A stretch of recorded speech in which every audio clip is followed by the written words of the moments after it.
नमस्कार, India voice पर स्वागत है आपका। मैं हूं आपके साथ प्रियंका मिश्रा। बात करेंगे आज हम उत्तर प्रदेश से बड़ी खबर निकलकर सामने आ रही है। उत्तर प्रदेश की सियासत से जुड़ी बड़ी खबर, समाजवादी पार्टी में टिकट को लेकर घमासान जारी। लखनऊ से इस वक्त की अहम जानकारी, लखनऊ से इस वक्त की बड़ी खबर, समाजवादी पार्टी के मेरठ प्रत्याशी अतुल प्रधान का काटा गया टिकट। समाजवादी पार्टी में टिकट को लेकर घमासान जारी। सपा में लोकसभा टिकट पर घमासान जारी। अतुल प्रधान का कटा टिकट। अतुल प्रधान की जगह अब सुनीता वर्मा होंगी समाजवादी पार्टी की नई उम्मीदवार। तो आधिकारिक तौर पर कुछ ही समय में हो जाएगा ऐलान, कभी भी किया जा सकता है ऐलान। सुनीता वर्मा होंगी समाजवादी पार्टी की नई प्रत्याशी। मेरठ सीट की बात की करें तो तीसरी बार प्रत्याशी बदला गया है। पहले भानु प्रताप का नाम इस सीट से आगे आ रहा था, जिसके बाद भानु प्रताप का नाम किनारे कर अतुल प्रधान को समाजवादी पार्टी की तरफ से मेरठ से समाजवादी पार्टी का प्रत्याशी बनाया गया। लेकिन कल नामांकन करने के बाद आज जानकारी ये निकलकर सामने आ रही है कि अतुल प्रधान भी मेरठ से सपा के प्रत्याशी नहीं होंगे, बल्कि अब सुनीता वर्मा के नाम पर दांव खेलेगी समाजवादी पार्टी। तो देखना यह होगा कि समाजवादी पार्टी में लगातार जिस तरह की रणनीति पर काम हो रहा है, चाहे मुरादाबाद सीट की बात कर ले, रामपुर की बात कर ले या फिर मेरठ की बात कर ले, बार बार प्रत्याशी दर प्रत्याशी बदले जा रहे हैं। इसके पीछे क्या कुछ रणनीति है, क्या दबाव है, इसको लेकर जानकारी सपा सुप्रीमो के पास ही है। लेकिन कुल मिलाकर ये जरूर माना जा रहा है कि एक तरफ मुरादाबाद में एसटी हसन की नाराजगी, दूसरी तरफ अतुल प्रधान ने ट्वीट भले ही कर दिया हो, लेकिन अतुल प्रधान से लेकर भानु प्रताप तमाम के समर्थक जो हैं, उन्हें इस फैसले से निराशा ही हाथ लगी है। अब देखना ये होगा कि सुनीता वर्मा के साथ मेरठ में समाजवादी पार्टी के कितने प्रत्याशी खड़े होते हैं, किस तरह की रणनीति वहां पर देखने को मिलती है, क्योंकि साफ है कि मुरादाबाद में रुचि वीरा के समर्थन में एसटी हसन और उनके समर्थक मुरादाबाद में खड़े हुए नहीं दिखाई दे रहे हैं।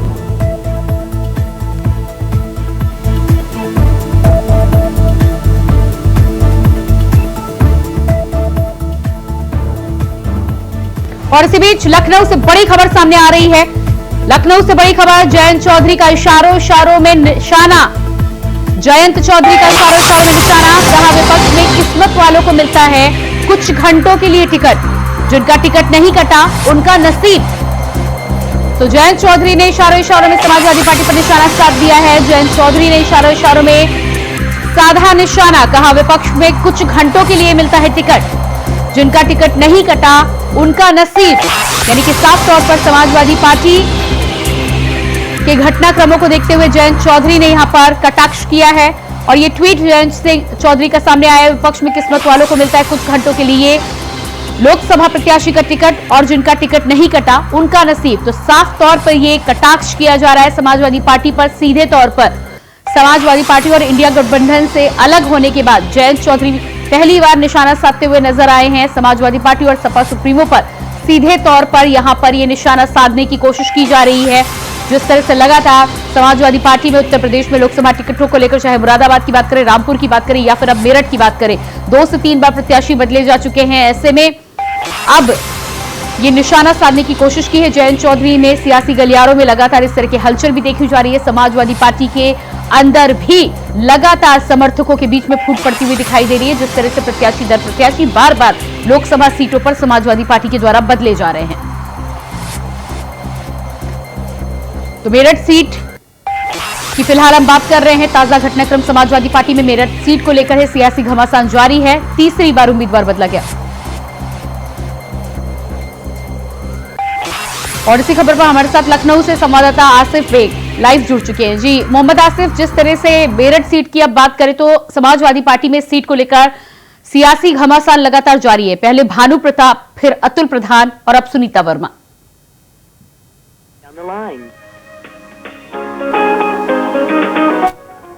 एक बार फिर से संपर्क साधने की हम कोशिश करेंगे, इसी बीच आपको बता दें।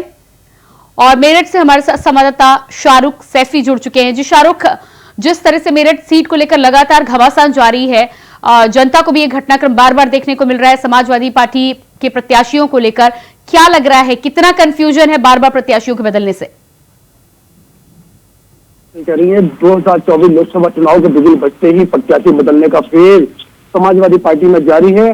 पहले भानु प्रताप को लोकसभा प्रत्याशी बनाया गया था और उसके बाद अतुल प्रधान को मेरठ हापुड़ लोकसभा प्रत्याशी बनाया गया था, उनका भी टिकट कट चुका है। अब सुनीता वर्मा को मेरठ हापुड़ लोकसभा प्रत्याशी बनाया गया है। कुछ ही घंटों में सुनीता वर्मा मेरठ कलेक्ट्रेट परिसर में नामांकन करने पहुंच रही हैं। जी बिल्कुल। तो जिस तरह से अतुल प्रधान का अब टिकट कटा है, हालांकि ट्वीट उनकी तरफ से सामने आ चुका है, लेकिन अतुल प्रधान के समर्थकों और उनके जो चाहने वाले हैं उनके बीच में क्या संदेश गया है इसके बाद? जी बिल्कुल, यहाँ से तो टिकट इनका अतुल प्रधान का कटा है। कल अतुल प्रधान नामांकन कर के यहाँ से गए थे, काफी कार्यकर्ता इनके साथ मौजूद थे। उसके बाद इन्होंने इनका टिकट कटता है। रात में टिकट कटते ही कार्यकर्ताओं में काफी रोष देखने को मिल रहा है, लेकिन उसके बाद सुनीता वर्मा का टिकट हो जाता है और सुनीता वर्मा कुछ ही घंटों में यहाँ पर जो है नामांकन करने पहुंच रही है। 11:30 बजे का उनका टाइम है नामांकन करने का।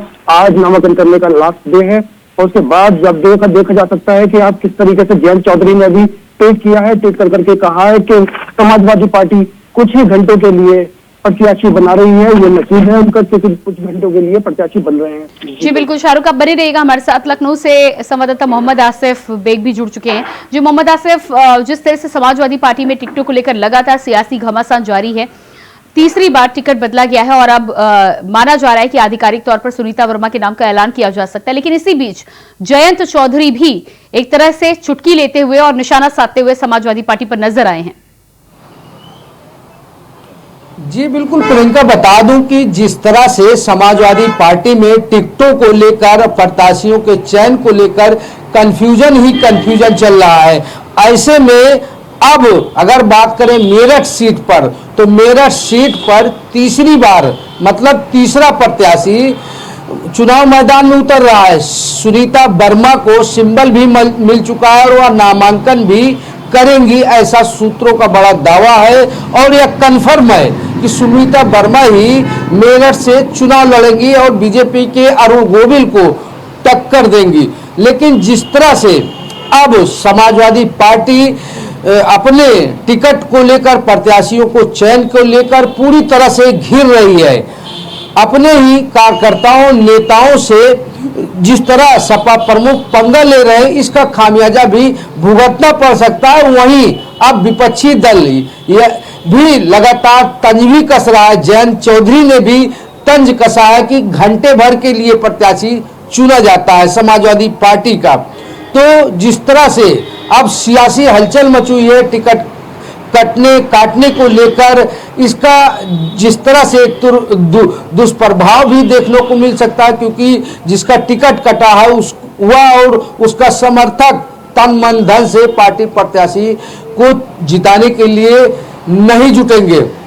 वहीं बात करें, कई ऐसी सीटें हैं जहां पर भी पूरी तरह से बौंडर मचा हुआ। भले ही सपा प्रमुख अखिलेश यादव ने फरमान सुनाया कि आप नहीं, आप जो है प्रत्याशी हैं और चुनाव मैदान में रहेंगे, इसका भी काफी असर देखने को मिल रहा है। चाहे मुरादाबाद की सीट हो या फिर बदायूं की सीट की बात करें, जहां पर शिवपाल यादव ने यह सीट छोड़ने का ऐलान भी कर दिया, अपने बेटे आदित्य यादव को चुनाव लड़ाना चाह रहे हैं। वही हाल रामपुर समेत कई ऐसी सीटों पर देखने को मिला है। और जिस तरह से समाजवादी पार्टी का पश्चिम सीटों पर काफी मजबूत पकड़ हुआ करती थी। अगर बात करें मुलायम सिंह यादव, तो मुलायम सिंह यादव राजनीति के पहलवान माने जाते थे, वह पटकनी देने में माहिर है। लेकिन यहाँ पर अगर सपा प्रमुख अखिलेश यादव की बात करें, तो यह खुद राजनीति का शिकार होते चले जा रहे हैं। इन्हें सामात के खेल में पूरी तरह से शिकस्त मिलती दिखाई दे रही है। और बात करें सपा सुप्रीमो अखिलेश यादव के सलाहकारों को लेकर भी चर्चा हो रही है, क्योंकि जो कार्यकर्ता है, नेता है, वह सारा ठीक रहा। अखिलेश यादव के साथ साथ उनके सलाहकारों पर भी फोड़ रहे हैं। उनका कहना है साफ तौर पर कि जो सलाहकार इनकी नैया डुबो रही हैं। कई ऐसे नेता हैं जो दबी जुबान में कहते फिर रहे हैं कि उनके सलाहकार अपनी पार्टी का कम, बीजेपी का ज्यादा फायदा कर रहे हैं। तो ये जिस तरह से अब सियासी घमासान शुरू हो गया है, जयंत चौधरी हमला बोल चुके हैं, बड़ा हमला, इसके पहले भी कई हमले हो चुके हैं। तो अब जो सियासी डगर है सपा की, यह काफी लहरों के बीच गोते खा रही है और कब पलट जाए यह भी जो है अंदेशा लगाया जा रहा है। जी प्रियंका। जी बिल्कुल, आप बने रहिएगा हमारे साथ। शाहरुख सैफी भी बने हुए हैं मेरठ से। जी शाहरुख, जिस तरह से लगातार सीट पर टिकट को लेकर घमासान जारी है, ऐसे में जयंत चौधरी ने निशाना भी साधा है।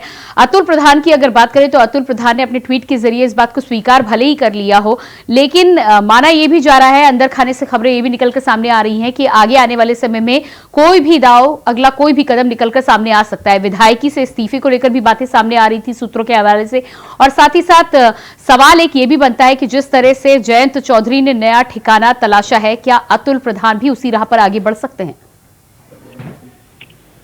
जी बिल्कुल प्रियंका, आपने कहा अभी कि जयंत चौधरी का निशाना साधा है, जो कहा है कि समाजवादी पार्टी में फेर बदलने का दौर जारी है। उसी तरीके से भानु प्रताप का टिकट कटा है, उसके बाद अतुल प्रधान का टिकट कटा है, उसके बाद अब सुनीता वर्मा का यहाँ से टिकट हुआ है। सुनीता वर्मा कुछ ही देर में यहाँ नामांकन करने पहुंच रही है। सुनीता कहा जा सकता है कि सुनीता वर्मा के साथ काफी कार्यकर्ता मौजूद हैं, लेकिन सबसे बड़ी बात यह है कि जो कार्यकर्ता पहले यहाँ से टिकट जिनका हुआ था, उनके लिए अब क्या कुछ कैसे मनाएंगे कार्यकर्ताओं को, अपने प्रत्याशियों को, इसमें देखने वाली बात है। जी बिल्कुल। मोहम्मद आसिफ, क्या लगता है आपको? अतुल प्रधान की तरफ से स्वीकार्यता जरूर आ गई है, ट्वीट के जरिए उन्होंने फैसले को स्वीकार कर लिया है, लेकिन एसटी हसन का उदाहरण हम पहले ही देख चुके हैं। जानकारी इससे पहले सुबह ये भी निकलकर सामने आ रही थी कि विधायकी से इस्तीफा भी दे सकते हैं। क्या कुछ समीकरण आपको बनते बिगड़ते नजर आ रहे हैं? बता दूं कि मेरठ सीट पर प्रत्याशी को लेकर जिस तरह से घमासान मचा हुआ है, इससे अब कहीं न कहीं तस्वीर साफ हो गई है कि जी मोहम्मद आसिफ, आपको बीच में रोकना चाहूंगी। इसी बीच बड़ी खबर निकलकर सामने आ रही है। सपा दफ्तर पहुंचे अतुल प्रधान, समाजवादी पार्टी के दफ्तर पहुंचे अतुल प्रधान। सुबह सुबह अखिलेश यादव ने की मीटिंग, अतुल प्रधान और योगेश वर्मा को बुलाकर की बात। अतुल प्रधान और योगेश वर्मा को बुलाकर की गई बात। मेरठ से अतुल प्रधान का टिकट कटा, तो एक तरफ टिकट कटा है, अतुल प्रधान बोले मुझे कोई शिकायत नहीं है। ट्वीट के जरिए पहले इस फैसले को मंजूर करते हुए नजर आए थे और उसके बाद सपा कार्यालय पहुंचकर अखिलेश यादव से मुलाकात की है। इस वक्त की अहम जानकारी निकलकर सामने आ रही है। पत्नी सुनीता वर्मा आज सपा से करेंगी नामांकन। योगेश वर्मा की पत्नी सुनीता वर्मा आज करेंगी नामांकन। सपा दफ्तर पहुंचे अतुल प्रधान, और इसी खबर पर हमारे साथ मोहम्मद आसिफ लगातार बने हुए। जो मोहम्मद आसिफ, ताजा जानकारी इस पूरे मामले में निकलकर जो सामने आ रही है वो ये आ रही है कि अतुल प्रधान सपा दफ्तर पहुंचे हैं, अखिलेश यादव से मुलाकात की है और उसके बाद एक बार फिर से इस बात को माना है कि उन्हें कोई शिकायत नहीं है।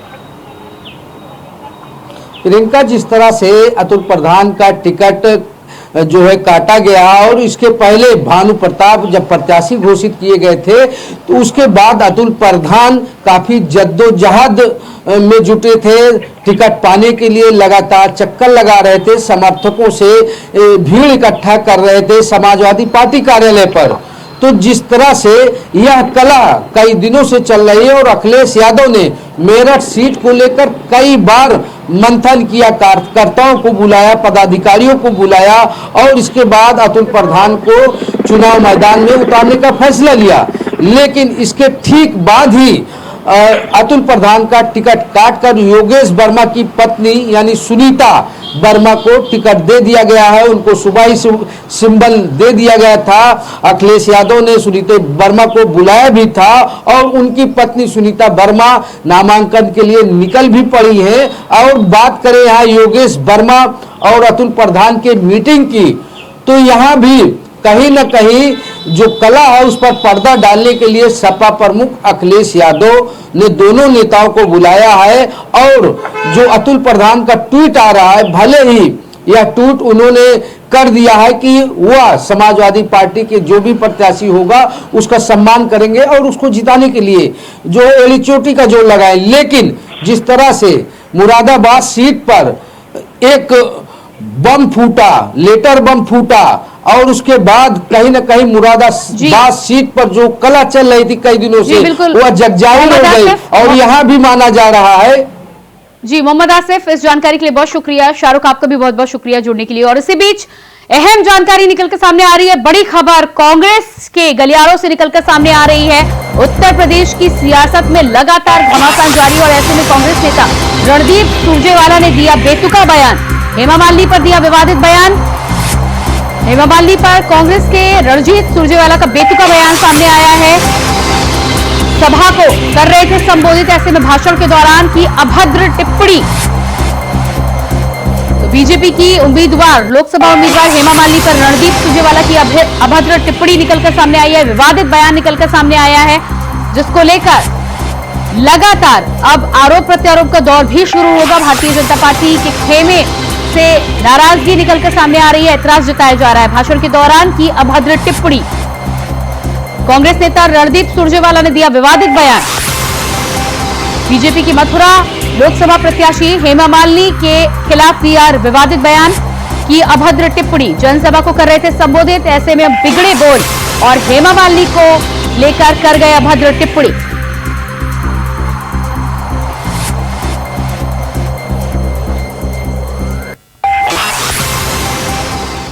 हमारी बात आपने कांग्रेस के वरिष्ठ नेता रणदीप सुरजेवाला जी का भी वह बयान सुना होगा, जिसमें वो हमारी पार्टी की वरिष्ठ सांसद हेमा मालिनी जी के लिए किस प्रकार के आपत्तिजनक, अशोभनीय और अभद्र शब्द का प्रयोग कर रहे हैं, जिसे किसी औपचारिक मंच से बोलना भी संभव नहीं है। यह भारत की राजनीति में कांग्रेस पार्टी के द्वारा महिलाओं के प्रति अवमानना की एक नई निम्नता है। हेमा मालिनी जी के खिलाफ जो बयान कांग्रेस पार्टी के एक बड़े नेता ने दिया है, उसका मैं खंडन करता हूं, भर्त्सना करता हूं। कांग्रेस पार्टी को इसके लिए माफी मांगनी चाहिए और लगातार इस प्रकार का नारी शक्ति का अपमान कांग्रेस पार्टी के नेता कर रहे हैं, इनको पूरे देश से माफी मांगनी चाहिए। आने वाले समय में देश की जनता कांग्रेस पार्टी को कभी माफ नहीं करेगी। और इसके बाद आपको सुनवाते हैं कांग्रेस नेता रणदीप सुरजेवाला का वो विवादित बयान। एमएलए एमपी क्यों बनाते हैं? ताकि वो हमारी आवाज उठा सके, हमारी बात मनवाए, इसीलिए बनाते होंगे। कोई हेमा मालिनी के लिए बनाते होंगे। एमएलए एमपी क्यों बनाते हैं? ताकि वो हमारी आवाज उठा सके, हमारी बात मनवाए, इसीलिए बनाते होंगे। कोई हेमा मालिनी के लिए बनाते होंगे। MLA MP.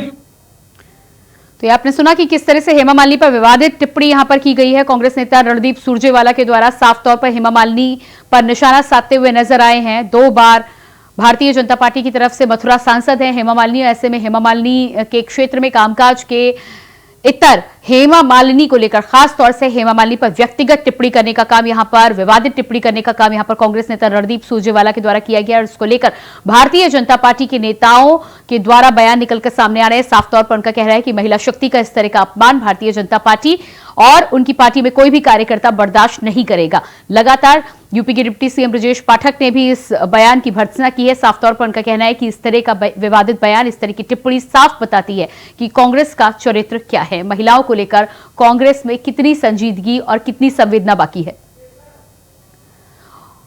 और इसी खबर पर हमारे साथ मथुरा से संवाददाता मोहम्मद फारूक लाइव जुड़ चुके हैं। जो मोहम्मद फारूक, मथुरा की बात की जाए तो हेमा मालिनी को लेकर जिस तरह से विवादित टिप्पणी कांग्रेस नेता रणदीप सुरजेवाला के द्वारा सामने आई है, उसको लेकर क्या कुछ प्रतिक्रियाएं निकलकर सामने आ रही हैं, क्या अपडेट है? जाता है सर, बहुत गलत शब्द का इस्तेमाल कर रहे हैं, चाटने के लिए। जी मोहम्मद फारूक, क्या मेरी आवाज अब तक पहुंच पा रही है? ये सर एक बार फिर से संपर्क साधने की हम कोशिश करेंगे। आपको लगातार बता दें कि कांग्रेस नेता रणदीप सुरजेवाला ने जिस तरह से बयान दिया है, साफ तौर पर कहते हुए नजर आए हैं कि काम करने के लिए एमपी एमएलए चुने जाते हैं, हेमा मालिनी बनाने के लिए नहीं। साफ तौर पर हेमा मालिनी पर व्यक्तिगत टिप्पणी के साथ ही साथ महिला शक्ति का अपमान करते हुए नजर आए।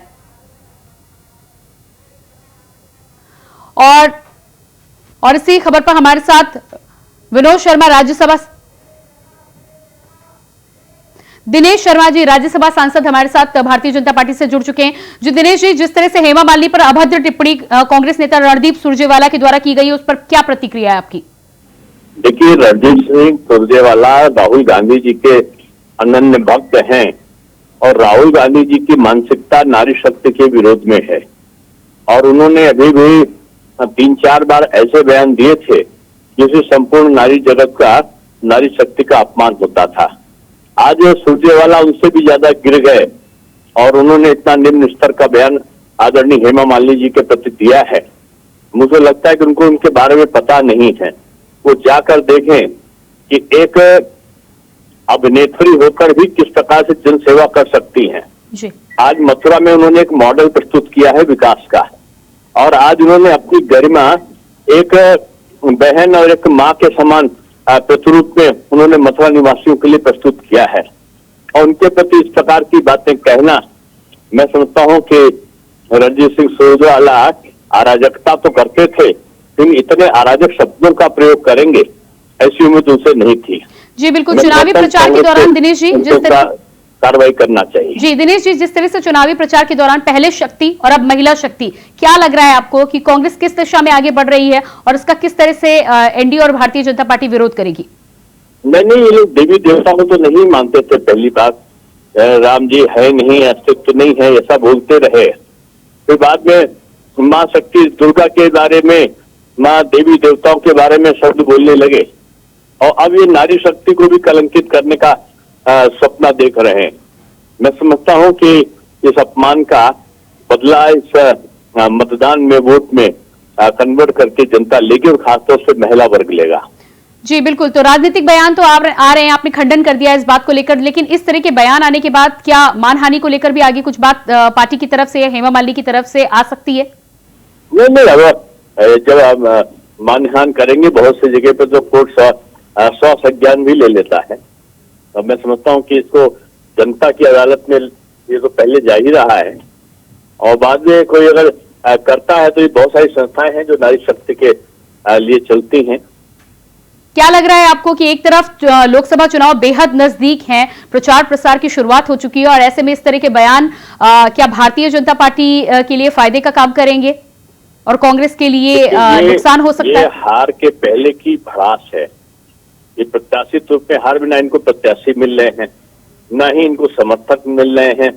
इनके साथी पहले ऊपर छोड़ के जा रहे थे, अब नीचे इनके कार्यकर्ता छोड़कर इनको जा रहे हैं। तो मानसिक असंतुलन होना इनकी स्वाभाविकता है।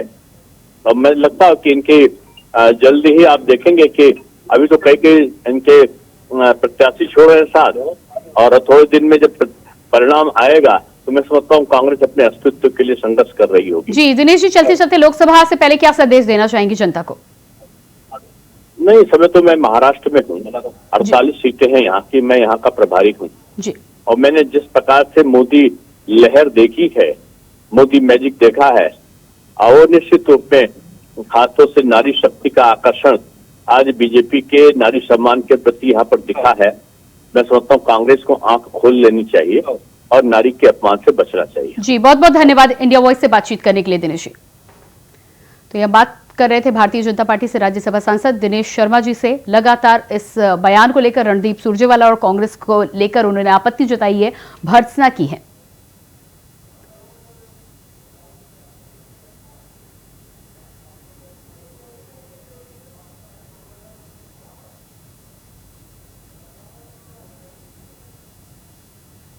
और इसी के साथ फिलहाल इस बुलेटिन में इतना ही। खबरों का सिलसिला जारी रहेगा। नमस्कार।